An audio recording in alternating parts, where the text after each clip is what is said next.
His Holiness Syedna Mufaddal जी, महाराष्ट्र के मुख्यमंत्री एकनाथ शिंदे जी, उप मुख्यमंत्री देवेंद्र जी, इस कार्यक्रम में उपस्थित अन्य सभी मान्यवर महानुभाव, आप सभी के बीच आना मेरे लिए परिवार में आने जैसा होता है।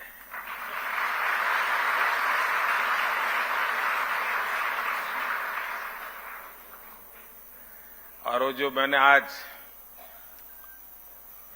आपकी वीडियो देखा, फिल्म देखी, तो मेरी एक शिकायत है और मैं चाहूंगा कि इसमें सुधार कीजिए। आपने बार बार उसमें माननीय मुख्यमंत्री और माननीय प्रधानमंत्री कहा है। मैं आपके परिवार का सदस्य हूं, न मैं यहां प्रधानमंत्री हूं न मुख्यमंत्री हूं।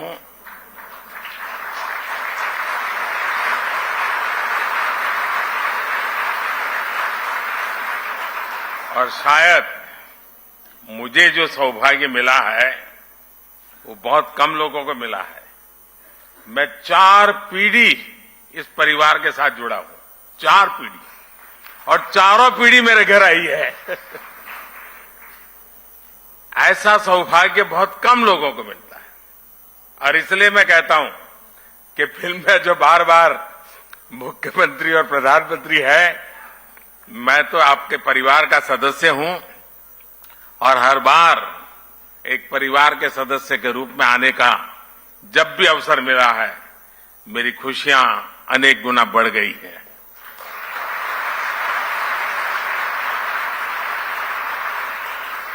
कोई समुदाय, कोई समाज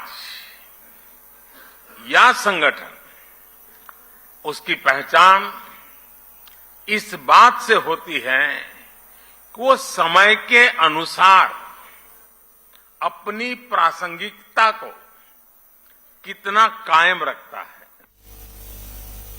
समय के साथ परिवर्तन और विकास की इस कसौटी पर दाऊदी बोहरा समुदाय ने हमेशा खुद को खरा साबित किया है।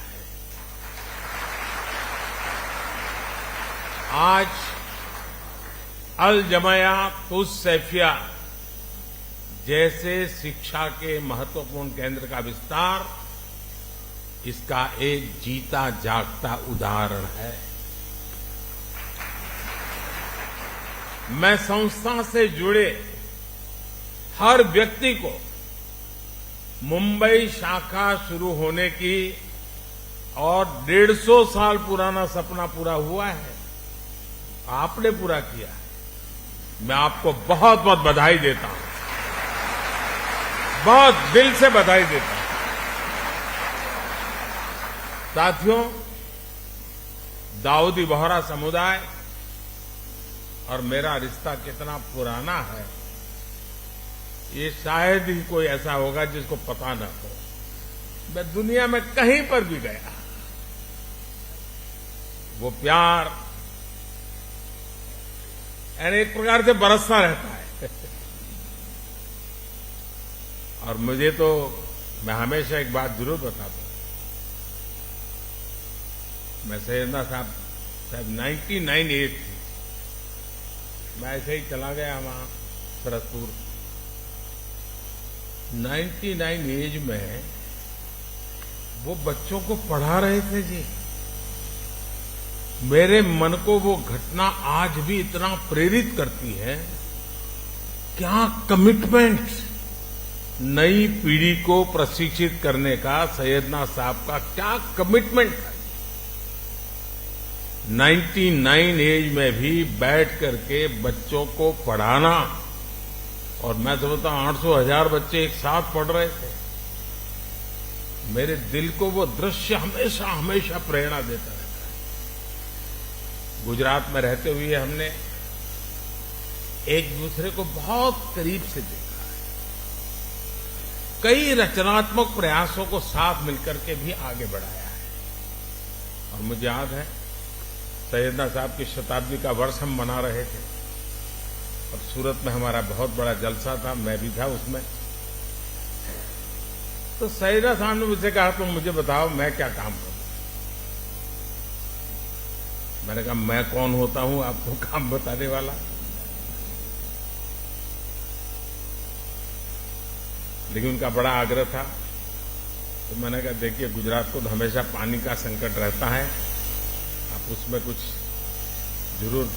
और मैं आज भी कहता हूं उस एक बात को, आज इतने साल हो गए, पानी के रक्षा के काम में आज भी बोहरा समाज के लोग जी जान से लगे हुए, जी जान से लगे हुए। ये मेरा सौभाग्य है। और इसलिए मैं कहता हूं कुपोषण के खिलाफ लड़ाई से लेकर जल संरक्षण के अभियान तक समाज और सरकार कैसे एक दूसरे की ताकत बन सकते हैं, हमने साथ मिलकर के वो किया है और मैं इसका गौरव अनुभव करता हूं। और विशेषकर हिज होलीनेस सैयदना मोहम्मद बुरहानुद्दीन साहब, उनके साथ जब भी मुझे चर्चाएं करने का अवसर मिला, उनकी सक्रियता, उनका सहयोग मेरे लिए भी एक प्रकार से मार्गदर्शक रहा है। मुझे एक बहुत बड़ी ऊर्जा मिलती थी। और जब मैं गुजरात से दिल्ली गया,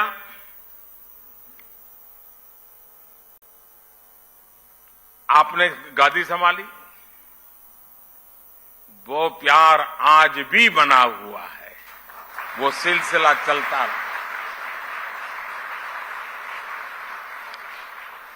इंदौर के कार्यक्रम में his holiness doctor Syedna Mufaddal Saifuddin साहब और आप सब ने अपना जो स्नेह मुझे दिया था, वो मेरे लिए बहुत अनमोल है। साथियों, मैं देश ही नहीं, जैसा मैंने कहा विदेश में भी कहीं जाता हूं तो मेरे बोहरा भाई बहन रात में अगर 2 बजे भी लैंड किया है तो 2-5 परिवार तो आए ही हैं एयरपोर्ट पे। मैं उनको कभी कहता हूं इतनी ठंड में आप क्यों कष्ट उठाते हैं? नहीं, बोले आप आए हैं तो बस हम आ गए। वो दुनिया के किसी भी कोने में क्यों ना हो, किसी भी देश में क्यों ना हो, उनके दिलों में भारत की चिंता और भारत के लिए प्रेम हमेशा दिखाई देता था।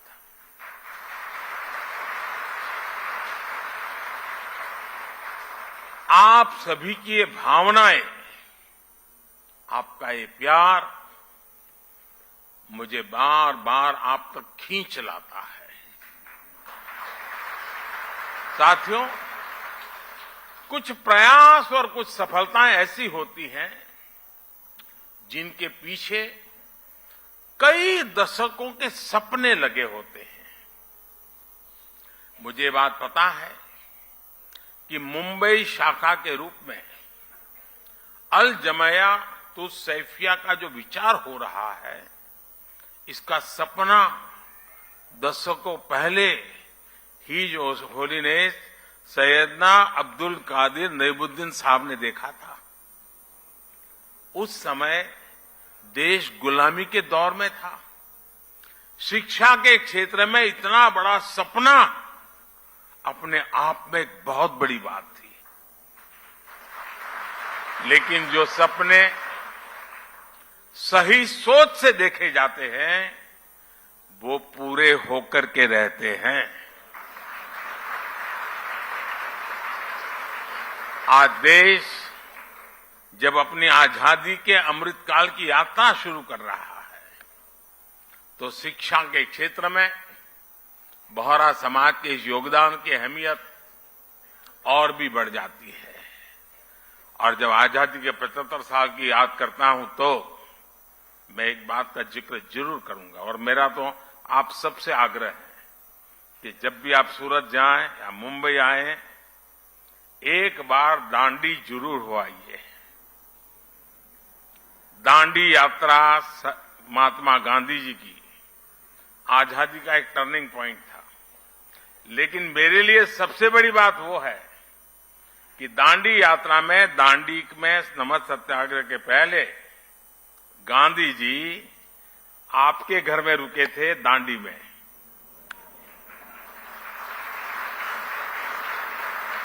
और जब मैं मुख्यमंत्री बना तो मैंने आपसे प्रार्थना की, सैयदना साहब से मैंने कहा, सैयदना साहब मेरे दिल में बहुत बड़ी इच्छा है, एक पल के गंवाए बिना वो बहुत बड़ा बंगलो समुद्र के सामने है बिल्कुल, वो पूरा बंगलो मुझे दे दिया और आज वहां बढ़िया स्मारक बना हुआ है। दांडी यात्रा की स्मृति में सैयदना साहब के वो यादें दांडी यात्रा के साथ अमर हो चुकी है जी।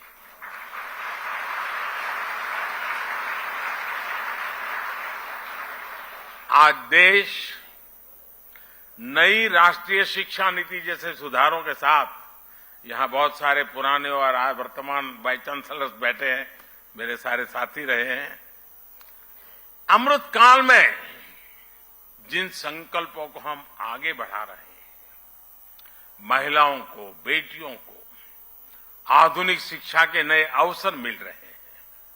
इसी मिशन के साथ अल जमायातुस सैफिया भी आगे बढ़ रहा है। आपका करिकुलम भी आधुनिक शिक्षा के हिसाब से अपग्रेडेड रहता है और आपकी सोच भी पूरी तरह से अपडेटेड रहती है। विशेषकर महिलाओं की शिक्षा को लेकर इस संस्था के योगदान सामाजिक बदलाव को एक नई ऊर्जा दे रहा है।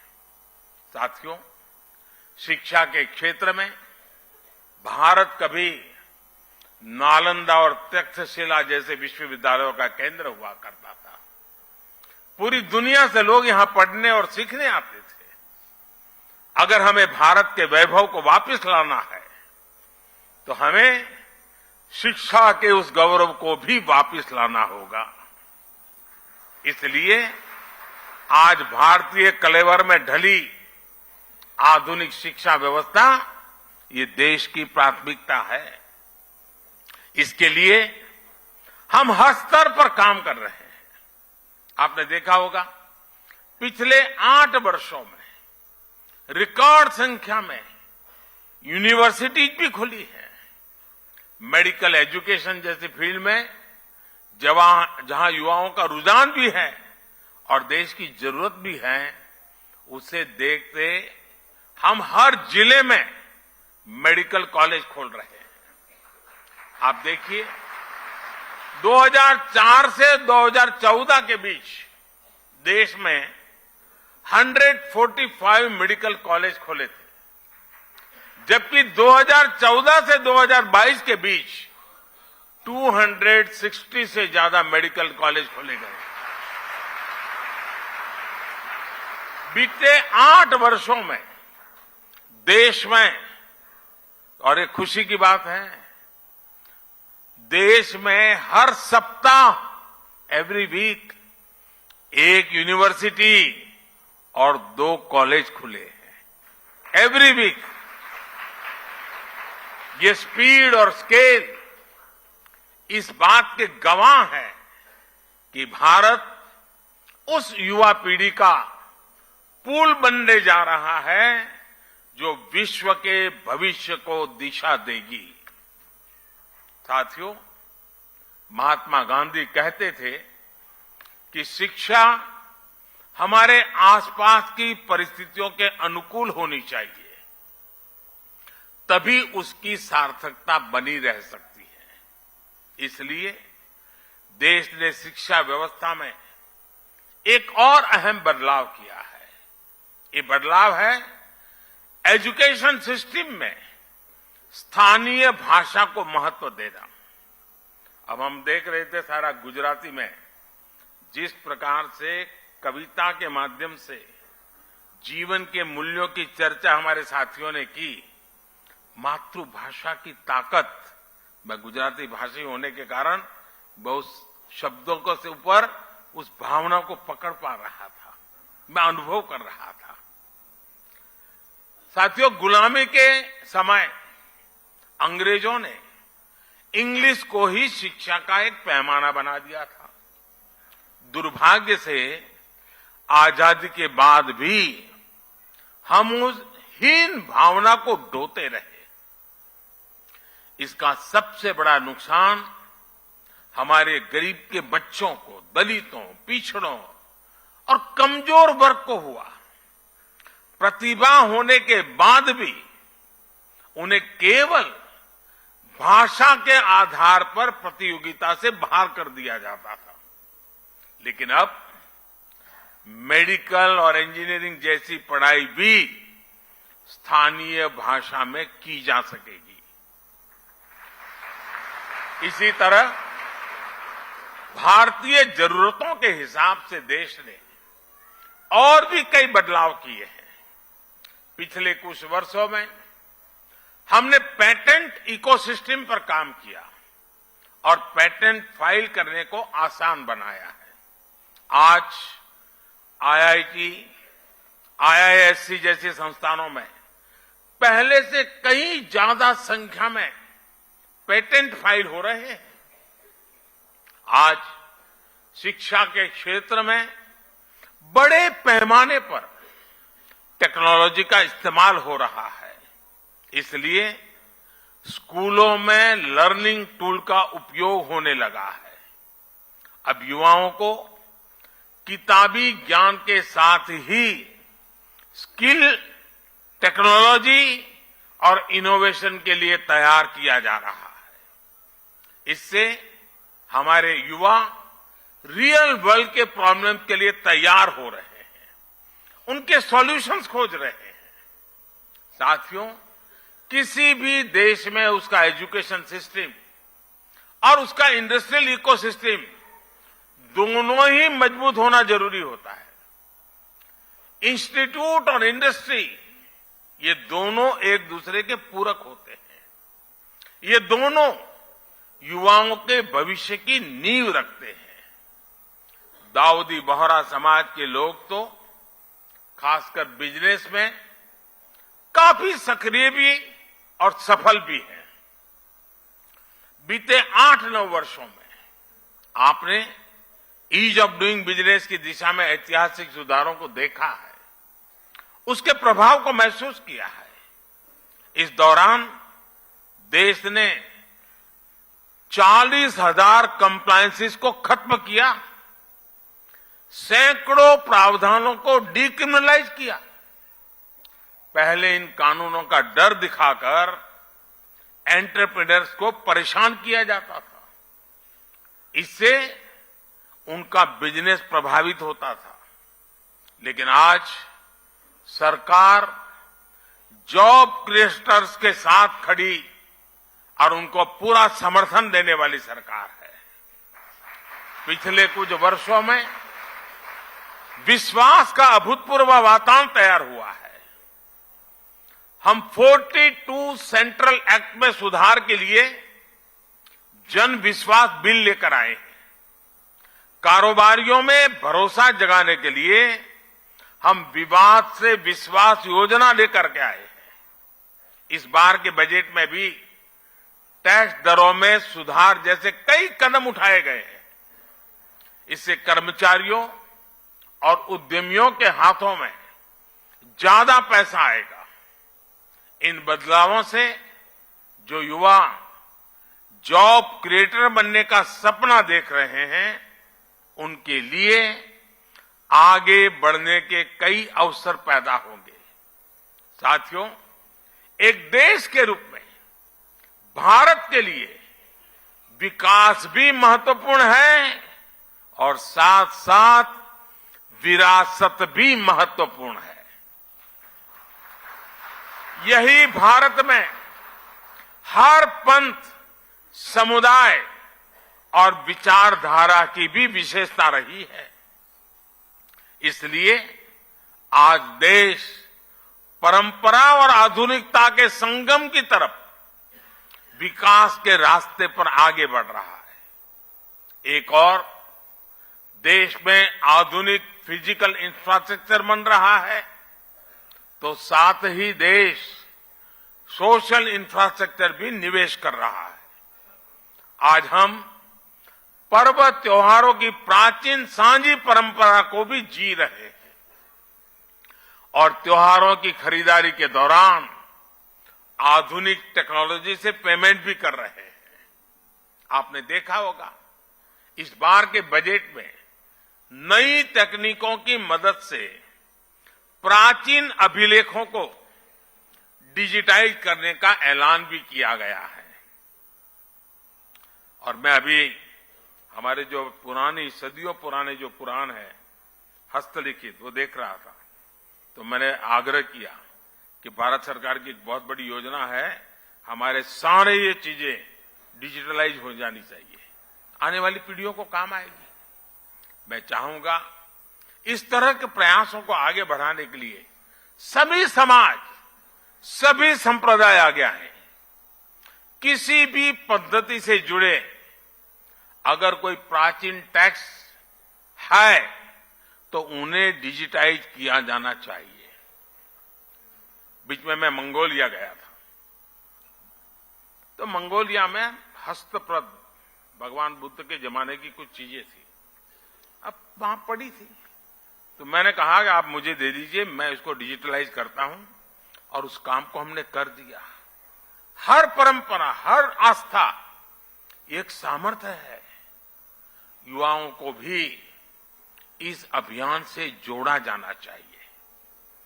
दाऊदी बोहरा समाज इसमें बहुत बड़ी भूमिका निभा सकता है।